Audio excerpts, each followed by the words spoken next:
estarmos na casa do nosso Deus, bom estarmos aqui reunidos nessa noite para juntos adorarmos e exaltarmos o nome do nosso Senhor e Rei Jesus. Amém?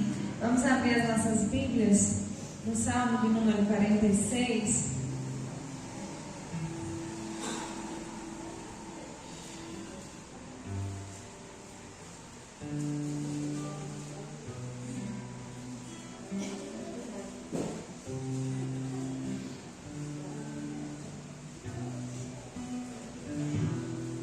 Salmo número 46, salmo bem conhecido de todos nós. Amém? Diz assim: Deus é o nosso refúgio e fortaleza, socorro bem presente nas tribulações. Portanto, não temeremos, ainda que a terra se transtorne, os montes se abalem no seio dos mares, ainda que as águas tumultuem e espumejem, na sua fúria os montes se estremeçam. Há um rio cujas correntes alegram a cidade de Deus, o santuário das moradas do Altíssimo. Deus está no meio dela, jamais será abalada. Deus ajudará desde antemanhã.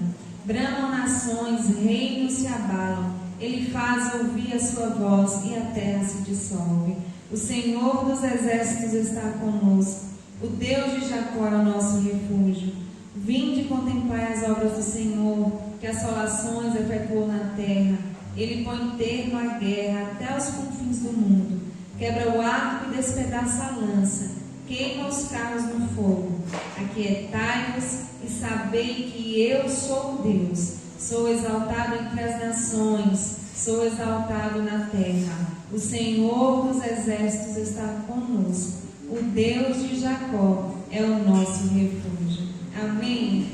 Esse salmo é um salmo tremendo que nos ensina, nos instrui a confiar no nosso Deus, na certeza de que Ele tem o controle de todas as coisas na palma de suas mãos, na certeza de que Ele cuida de nós quando estamos aflitos, quando estamos angustiados. Ele é o nosso refúgio, é Ele quem nos sustenta com a sua destra fiel, né? E Ele é o Senhor dos exércitos, ou seja, Ele tem todo o poder, Ele tem o domínio de todas as coisas, é Ele quem vence as nossas guerras, as nossas batalhas. Amém?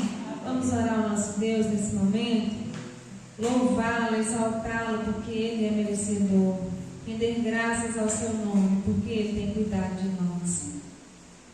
Soberano Deus, eterno Pai, nós te louvamos, Senhor, nós te exaltamos, te adoramos na beleza da tua santidade, porque só tu és, Senhor. Só tu és Deus, exaltado entre as nações. Só tu és o Rei dos reis, o Senhor dos senhores. E nós queremos louvar a ti, Senhor, nessa noite. Render louvores ao teu nome, porque tu és merecedor. A ti, somente a ti, toda honra, toda glória, todo louvor, toda exaltação, porque o Senhor tem um nome que está acima de todo nome, esse nome ao qual, ó Deus, toda a terra um dia se dobrará de joelho, ó Deus, e confessará que tu és Senhor.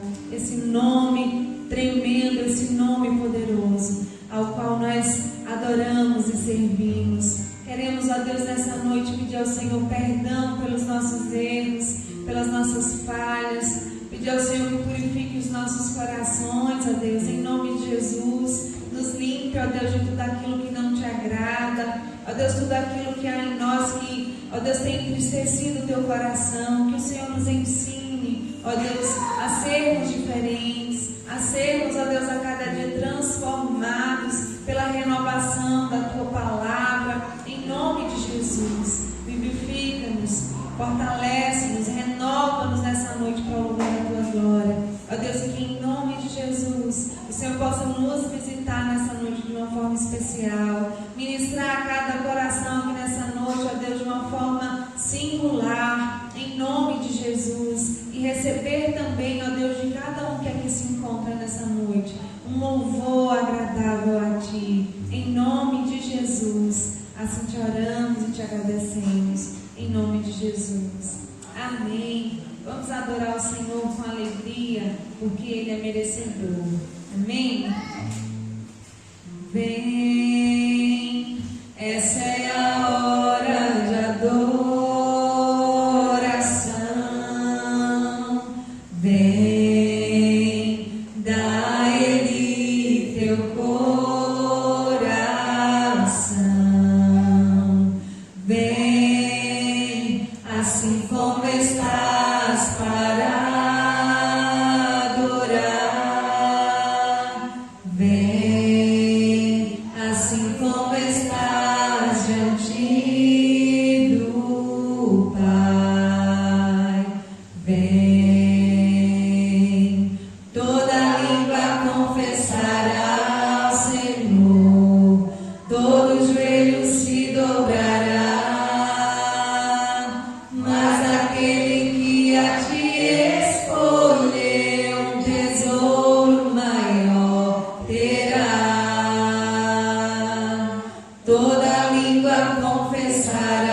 dá-lhe teu coração. Vem, assim como estás para adorar. Vem, assim como estás diante do Pai. Vem.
sua oferta ao altar do Senhor em forma de gratidão, de fidelidade a Ele. Em nome de Jesus.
buscá-lo cada dia mais e mais.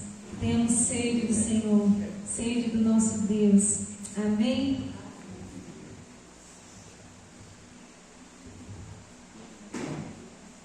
Boa noite, irmãos. Graças e paz.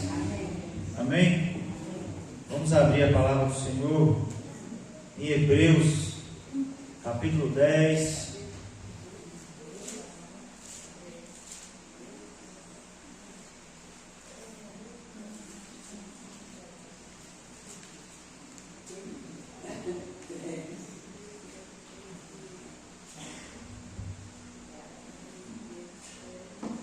Hebreus capítulo 10, a partir do verso 38. A partir do verso, não, o verso 38.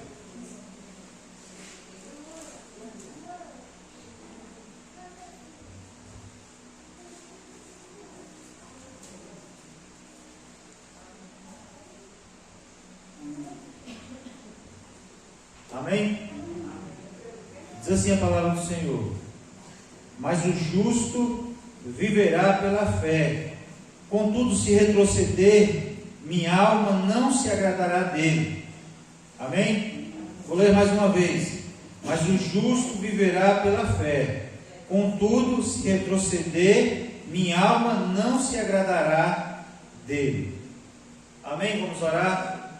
Pai, muito obrigado por esse momento que tivemos de louvor e adoração na Tua presença. Obrigado por estarmos aqui, ó Deus, para adorar o Senhor, para cultuar o Senhor nesta noite. Ó Deus, pedimos que o Senhor nos abençoe, ó Deus, falando conosco por meio da Tua palavra. Que o Senhor nos edifique, nos exorte, ó Deus, nos ensine para louvor da glória do Senhor, porque queremos, ó Deus, aprender cada dia mais do Senhor, para tornarmos homens e mulheres melhores aqui na terra, para usufruirmos dessa vida abundante que o Senhor já nos deu. Ó Deus, essa é a nossa oração, em nome de Jesus. Amém? Amém. Irmãos, queria iniciar essa mensagem fazendo o seguinte questionamento: o que move a sua vida nesse mundo? Nós viemos a esse mundo e a Bíblia nos ensina que nós viemos com um propósito. Aí a pergunta é para cada um de nós: o que move a nossa vida nesse mundo? Irmãos, eu fiz essa pergunta porque muitos vivem em função de uma carreira. Muitos vivem em função de um sonho. Você já viu várias entrevistas de atletas, de pessoas famosas, que dizem que o que impulsionou elas a chegar onde elas chegaram foi o impulso do sonho, ou até mesmo a busca pela fama, ou até mesmo de juntar riquezas. Ou seja, são vários motivos que, se a gente for fazer uma pesquisa, a gente for pesquisar e entrevistar pessoas, muitos vão ser impulsionados a dizer que o que move a vida deles nesta vida, nesse mundo, é uma coisa dessas aí: bens materiais, uma carreira, um sonho, em busca da fama, em busca de realizar aquilo que outras pessoas desejaram para ela. A gente vai encontrar de diversas maneiras, seja o que for, irmãos, não importando qual seja, qualquer motivo que seja, que impulsiona a sua vida. Isso se tornará a sua prioridade diária, moldando a sua vida, as suas vontades, o seu caráter. Ou seja, você vai viver em função disso. As suas vontades vão ser baseadas naquilo que você deseja almejar, e o seu caráter será moldado de acordo com a necessidade para você chegar aonde você deseja. Vocês já viram muita gente dizendo o que teve que fazer para chegar onde chegou? Você já viu gente dizer que se envergonha do que teve que fazer para chegar onde chegou? Gente que teve que se prostituir para chegar onde chegou? Gente que teve que negociar valores e princípios para chegar onde chegou? Gente que teve que abdicar de certas coisas para chegar onde chegou? O fato é que, se isso move você, se o que move você são as coisas desse mundo, de fato, a sua vida vai ser impulsionada pelas suas vontades e seu caráter. De acordo, as suas vontades e seu caráter serão impulsionados de acordo ao seu sonho, aonde você quer chegar. E pense nisso, irmãos. Se a razão do seu viver for algo falível, isso irá frustrar mais cedo ou mais tarde. Se a razão que impulsiona a sua vida, que lhe faz viver, que lhe faz ter ânimo para buscar aquilo que você deseja, for algo falível, se for nas coisas desse mundo, eu quero dizer para você que mais cedo ou mais tarde, isso vai falhar. Quer ver um exemplo? Digamos que aquilo que você deseja exige muito trabalho. Aí vem, quer ver um jogador que quer chegar ao topo de um campeonato mundial e ele quer se tornar o melhor jogador do mundo. Isso precisa ter um preço, sim ou não? Precisa pagar um preço, dedicação e muito esforço. Mas aí no meio da temporada ele rompe o tendão no joelho. Vocês lembram quando o Ronaldinho, o fenômeno, ele teve um problema no joelho? Quando ele sarou desse joelho, que ele voltou a jogar, ele teve o mesmo problema no outro joelho. Os especialistas diziam que iam trabalhar para que ele voltasse a andar, não era jogar.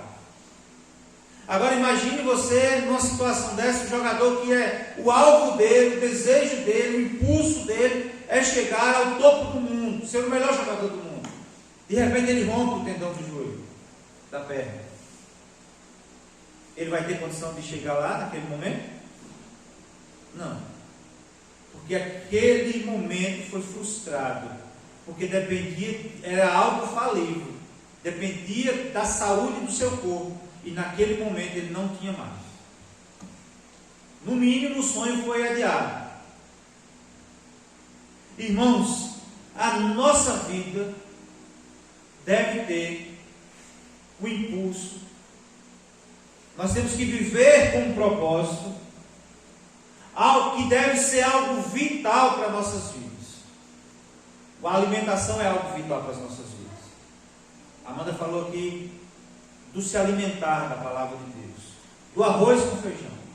Fisicamente falando, o alimento é algo vital para as nossas vidas. É faltar alimento, nosso corpo perece. Não é mesmo? É faltar alimento, nosso corpo perece. É faltar água, nosso corpo, mais rápido do que o alimento, vai perecer mais ainda. Minha tia é enfermeira e ela disse que alguns pacientes lá no hospital às vezes precisavam de bolsa de sangue. E disse que naquele momento o paciente estava assim, cabisbaixo. E quando tomava a bolsa de sangue é como se entregasse vida a ele, que fazia assim, animava. Porque sangue é vital para a saúde, para a vida. Agora eu pergunto a vocês, o que é vital na vida do cristão? O texto diz que o justo viverá pela fé. A Bíblia diz que sem fé é impossível agradar ao Senhor.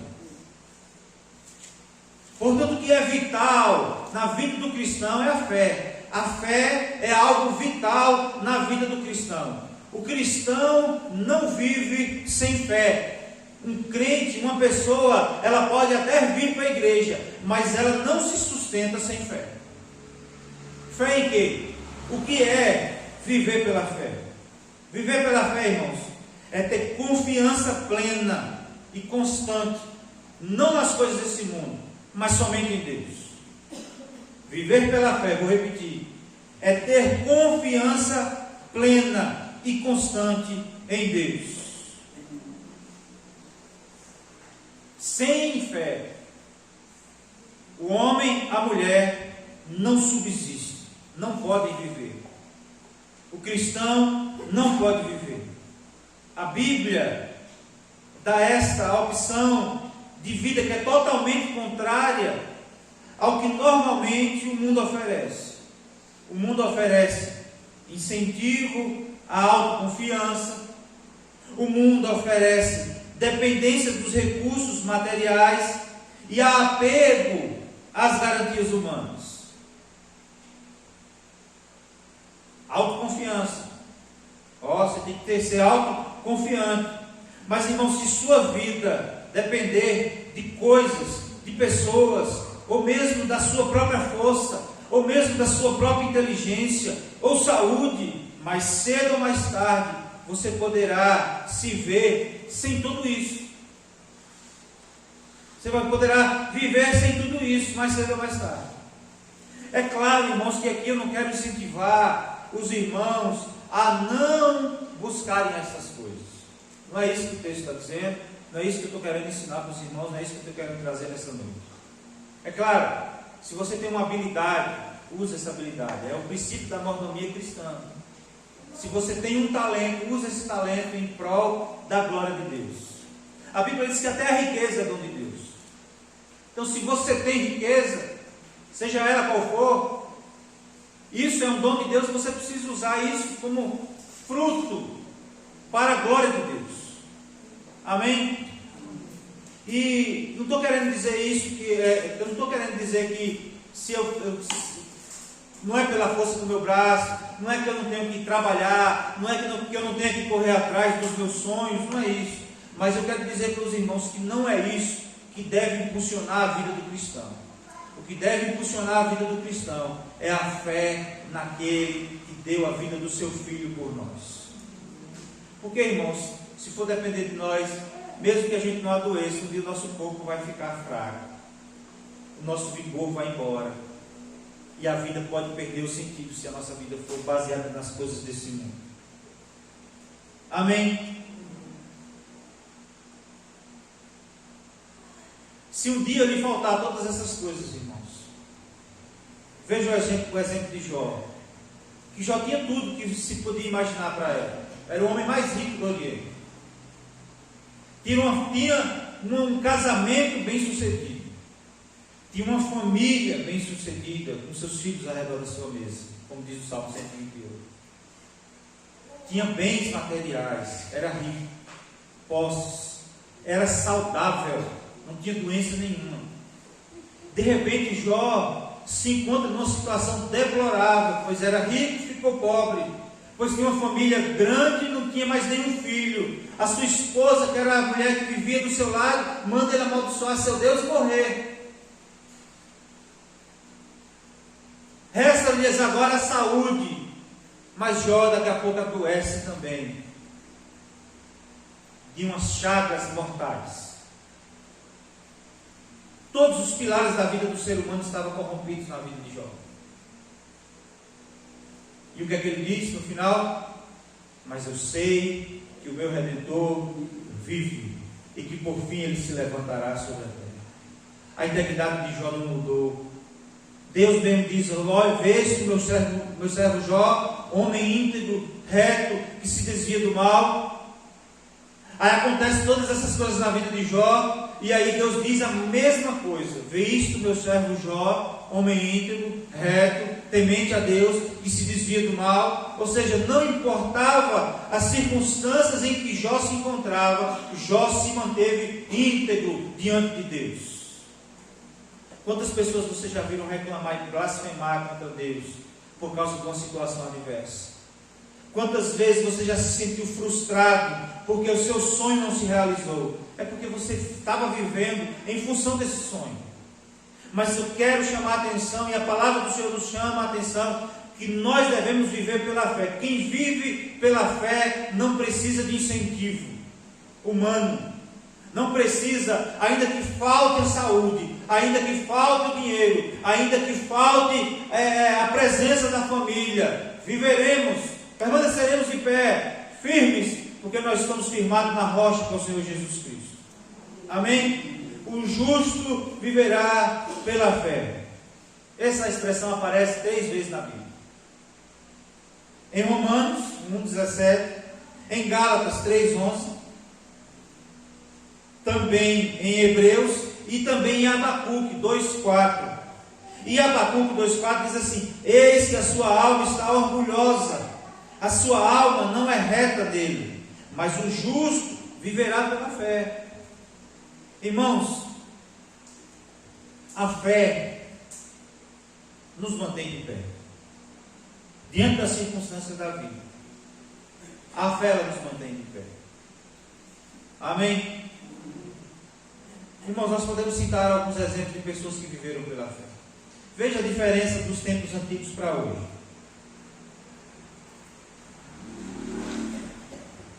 Nós vivemos em função de Cristo, sim ou não? Sim. Porque dele, por ele, para ele são todas as coisas. Só que nós olhamos para trás e vimos que de fato Jesus veio, se encarnou, morreu a morte de cruz e ressuscitou ao terceiro dia e viveu 40 dias aí ensinando os seus discípulos. Resgatou Pedro, que estava querendo voltar a pescar de novo, e voltou. Nós olhamos para trás e cremos nisso. E Jesus mesmo disse: bem-aventurado aqueles que não viram, mas creram. Nós olhamos isso, e até mesmo o ateu, ele diz assim: só um burro para não acreditar que Jesus existiu. Só que, por exemplo, Abraão, a Bíblia diz que Abraão é considerado o pai da fé, porque creu. E a Bíblia diz que ele creu contra a esperança. Diferente de nós, Abraão, em vez de olhar para trás, Abraão olha para frente. Ele contemplava não com seus olhos físicos, mas pelos olhos da fé. E foi isso que impulsionou toda a sua vida. Abraão recebe o chamado de Deus, sai do meio da tua parentela e vai para uma terra que eu te mostrarei. E farei de ti pai de uma grande nação. Detalhe, ele era casado com uma mulher estéril, não podia ter filhos. Ele cresce, ele envelhece e vive em função dessa promessa. Com 100 anos de idade, sua mulher com 90 anos de idade, contra a esperança, ele continua crendo e Deus lhe dá um filho, Isaque. Louvado seja Deus, a promessa de Deus cumpriu. Mas só que logo depois, Deus pede a vida do seu filho, em prova da fidelidade de Abraão. E aí ele vai, e pela fé, ele vai, carrega o fogo, o cutelo e o seu filho para ser como sacrifício a Deus. E o filho olha para ele: pai, eu estou vendo todos os utensílios do sacrifício, mas não estou vendo o cordeiro do sacrifício. E ele responde: pela fé, Deus proverá para si o cordeiro, meu filho. Ele não está olhando para as circunstâncias naquele momento, ele está olhando para frente, pela fé, crendo no Senhor Jesus. E em tudo isso, irmãos, pela fé, ele obedeceu a Deus. Pela fé, Abraão obedeceu a Deus. Irmãos, não é fácil alguém pedir, às vezes as pessoas pedem para os nossos filhos ir passar o dia na casa delas. Eu não quero deixar. Agora imagine Deus pedir a vida do seu filho e você ir lá com o machado para poder fazer o sacrifício, em obediência a Deus. Foi pela fé. Pela fé eu e você permanecemos de pé. Não é pelo seu conhecimento, não é pelo seu trabalho, não é porque você é saudável, é porque você é doente. É pela fé que te mantém de pé. Fé naquele que pode fazer aquilo que é impossível na tua vida. Fé naquele que pode abrir portas onde não abre portas. Fé naquele que pode fechar portas. Abrir portas onde não há portas. Fechar a porta que está aberta, que ele fechar onde nenhum pode abrir. É fé naquele que pode trazer à existência as coisas que não existem. É fé naquele que pode operar um milagre na nossa vida, mesmo quando todas as circunstâncias dizem não. É essa fé, irmãos, que nos faz permanecer de pé. Foi essa fé que os crentes da igreja primitiva suportaram a perseguição. Foi por essa fé que os crentes da igreja primitiva foram crucificados, mortos, degolados, serviu de alimento para leões e de diversão para aqueles que estavam assistindo. Foi pela fé que eles morreram, entregaram as suas vidas como mártires, crendo que teriam vida melhor depois daquele momento de perseguição. A fé nos mantém de pé. Como também, irmãos, não lembrar de Noé, que passou conjuntamente com seus filhos. Irmãos, a gente não tem noção do que é 100 anos. Porque dificilmente o ser humano chega aos 100 anos. E muitos dos que chegam aos 100 anos com desejo de morrer logo, porque estão cansados. Mas Noé passou a vida inteira, ele e seus filhos, 100 anos, construindo um barco, sem que antes mesmo houvesse chuva sobre a terra. Hoje a gente sabe o que é uma enchente, que a gente vê nas televisões aí por aí afora. As enchentes, casas sendo derrubadas por causa de enchente. Mas e naquela época, eles nunca tinham visto uma chuva, e Deus aparece para ele e diz assim: olha, constrói uma arca, assim, assim, assado, constrói do jeito que eu te mandar, porque virá um dilúvio, e eu vou, e essas pessoas vão perecer, mas você e sua família não. E a pessoa passar 100 anos, irmãos, hoje está quente. E você já parou assim, num momento de trabalho seu pesado, você está suado, no calor, e você fala assim: meu Deus do céu, a minha vontade de desistir e ir embora para casa, por causa do calor. Eu já passei por isso. E há momentos que a gente olhava na roça assim, esticando mangueira, e a gente olhava para um canto e para o outro assim, pedindo a Deus para aparecer uma nuvem para cobrir do sol, nem que fosse um minuto sequer. Agora imagine esses homens construindo uma arca, uma coisa que eles nunca tinham visto na vida. Sabe por que eles fizeram isso? Pela fé. O que mantiveram eles obedientes a Deus e cumprindo aquilo que Deus chamou para fazer foi a fé. Amém? O justo viverá pela fé. A fé nos mantém de pé, mesmo quando as coisas parecem que o chão fugiu debaixo dos nossos pés, ainda assim permaneceremos de pé. A fé em Cristo nos sustenta, irmãos. Mesmo quando as forças se esvaem, mesmo quando a saúde vai, quando a escuridão limita as nossas vidas, ainda assim permaneceremos de pé. Ainda que um exército nos cerque e nos persiga e nos queira ferir de morte, ainda assim permaneceremos de pé. Amém? E é por isso que eu gostaria de trazer essa mensagem, porque eu queria, irmãos, que nós tomássemos uma decisão de vida, de fato, de verdade, não apenas da boca para fora. Decida viver pela fé enquanto viver. Decida viver pela fé enquanto viver. Não importa as circunstâncias, não importa, aconteça o que acontecer, não negocie sua fé, não desanime, não desista de Cristo, porque nós só permaneceremos de pé com a nossa fé firmada no Senhor. Amém? Não negocie sua fé.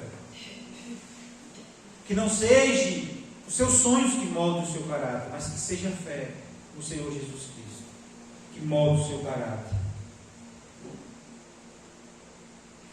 Seja ela que norteie as suas decisões. Seja a fé que venha dar direção para o que eu venho falar, para o que eu venho fazer, para o que você venha pensar, de forma como agir, seja onde você for, que seja a fé no Senhor Jesus Cristo, que possa lhe conduzir nesse caminho difícil, nesse mundo de dores, nesse mundo de decisões.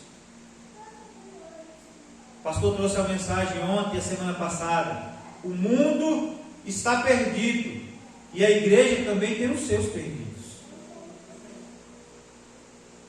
Existe muita gente dentro da igreja que está perdida. A conversão, irmãos, eu vi uma entrevista do pastor explicando: a conversão não é um ato de dizer eu aceito. A conversão em Cristo Jesus, o convertido, não é dizer eu batizei, eu tomo ceia, eu vou à igreja. Conversão não é isso não, irmãos. Conversão é mudança. E mudança não é mudança de coisas visíveis, não. É mudança interna, coração e mente. Mudança no interior das nossas vidas. Algo que o ladrão não rouba, que as pessoas podem até tirar a sua vida, mas não tira a convicção que há no seu coração. É por isso que os discípulos morreram, porque não era algo externo à vida deles, não era uma vida religiosa. Eles morreram porque tinha algo dentro deles que ninguém podia arrancar. A conversão é isso. Amém? E é preciso que a nossa fé em Cristo Jesus molde o nosso caráter, norteie a nossa vida, para que o nome do Senhor seja glorificado e o nosso propósito seja cumprido aqui na terra, até a vinda gloriosa. Porque duas coisas podem acontecer: eu irei até Ele, ou Ele virá até nós. Mas de uma forma ou de outra, estaremos com Ele. Amém? Viva pela fé. Irmãos, viver pela fé pode exigir que renunciemos os outros modos de vida que não são baseados na confiança em Cristo.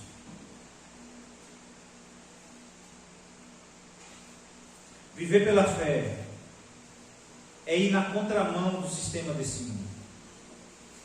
Tem muita gente preocupada com a marca da besta aí.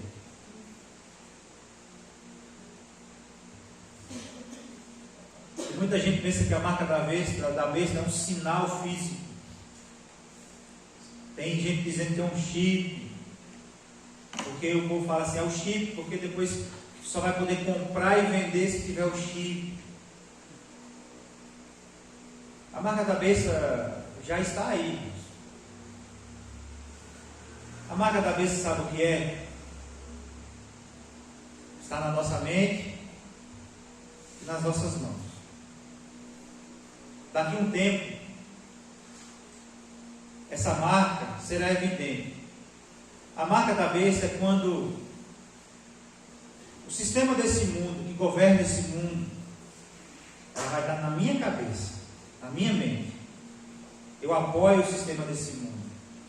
Eu negocio princípios, eu negocio valores, e esses valores mexem com a minha mente e minha mão pratica aquilo que eu penso. É basicamente isso a marca da besta. O mundo é corrupto. Eu também sou, por causa do mundo, eu sou corrupto. E minhas mãos agem com corrupção. O mundo é mentiroso. O mundo está calando a voz daqueles que são contrários às suas ideias. Portanto, vão querer calar a voz da igreja também. E todos aqueles que estão dentro da igreja, que se dobrarem ao sistema desse mundo, estarão sendo marcados com a marca da besta.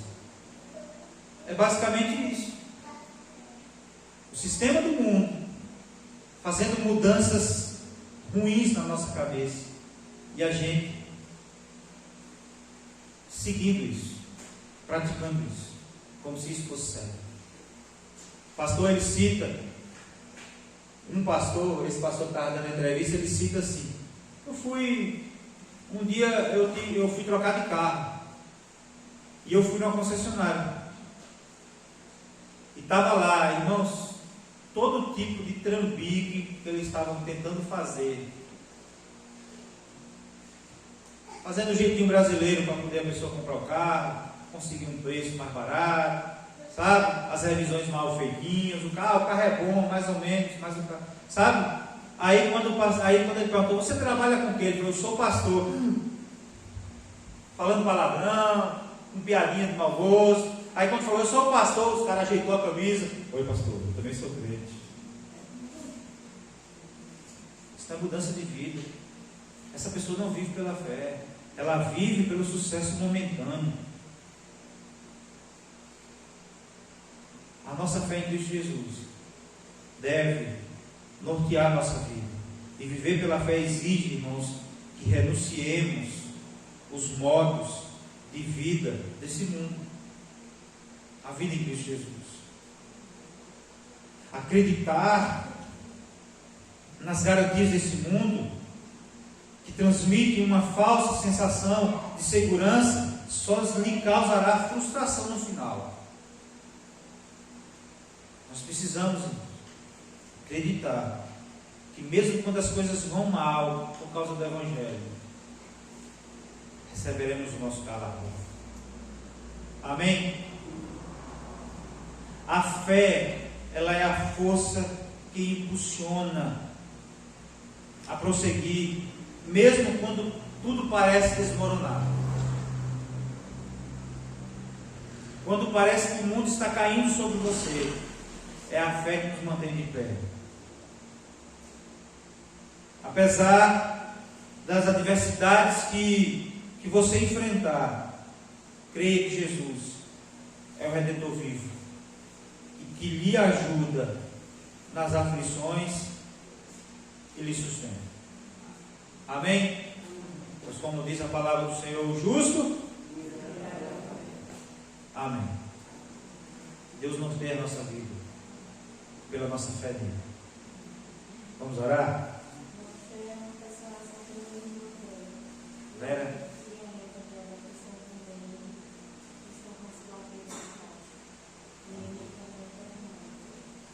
Com o quê?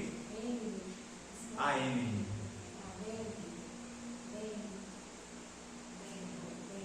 Deus conhece o nome. Vamos só ficar de... Vera e Emily. Vamos ficar de pé, irmãos? Eu estou muito na paredinha. É neurastia. Sofreu de AVC. Amém. Deus, obrigado pela tua palavra. Que o Senhor, ó Deus, impregna isso no nosso coração. Deus. O justo viverá pela fé. É ela que nos move, é ela que nos direciona, é ela que conduz as nossas vidas. Ó Deus, deve conduzir as nossas vidas, mesmo quando tudo parece contrário. É ela que nos mantém de pé e firmes na caminhada que nos é proposta. Ó Deus, pedimos ao Senhor que o Senhor, nós como igreja do Senhor, possamos viver pela fé de fato e de verdade. Não seja algo proferido da nossa boca, mas seja algo proferido, ó Deus, dentro do nosso ser, do nosso coração. Ó Deus, em nome de Jesus Cristo, queremos colocar diante do altar do Senhor Vera e Emily, ó Deus, que estão enfermas. Ó Deus, que o Senhor os visite. Ó Deus, em nome de Jesus Cristo, ministramos a cura sobre a vida delas. Ó Deus, em nome de Jesus Cristo, Tu és o Deus que pode todas as coisas. Ó Deus, e cremos, como foi dito aqui hoje, nós cremos que Tu és o Deus que cura. Ó Deus, por isso, ó Deus, nós pedimos, ó Deus, em nome de Jesus, não no meu poder, mas no poder do nome de Jesus. Ó Deus, pelo amigo de Ju também, que o Senhor esteja visitando, ó Deus, no nome de Jesus, restaurando a sua saúde. Ó Deus, aquilo que o derrame possa ter provocado. Ó Deus, que o Senhor esteja restaurando qualquer sequela, ó Deus, que porventura tenha vindo sobre a vida dela. Ó Deus, em nome de Jesus Cristo. Tantos outros, ó Deus, que por não ter a sua fé firmada no Senhor, desistiram da caminhada. Ó Deus, que o Senhor visite por meio do Teu Espírito Santo e incomode-os a voltar à casa do Pai. Ó Deus, em nome de Jesus, impulsionados pela fé no Senhor. Ó Deus, nós pedimos em nome de Jesus Cristo e para a glória do Senhor, que a mão do Senhor esteja sobre cada um de nós, guardando, livrando de todo mal. Ó Deus, em nome de Jesus Cristo, e que nós possamos, como servos do Senhor, romper em fé na nossa caminhada, no nome de Jesus. Amém. Amém? Deus abençoe. Cumprimente seu irmão com a paz do Senhor.